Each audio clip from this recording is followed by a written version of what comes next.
Now sometimes iterative solving doesn't work, so let me show you what happens in this example. So I typed in my function here with f of x, which is a function of cell A3, and I get my f of x.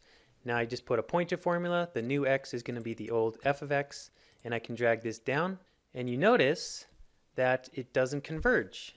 And we can look at different values of starting numbers. So 2, it's not converging. Some cases, such as this one, it actually explodes, it blows up here. You see that we very quickly go into something to the 9th and then something to the 17th.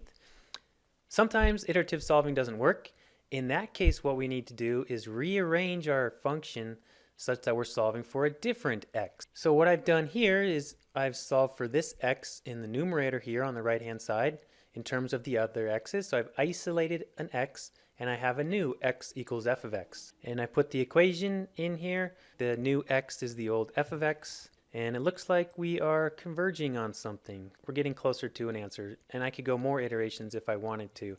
So the solution to this is about 3.04 or 3.05. Thanks for watching.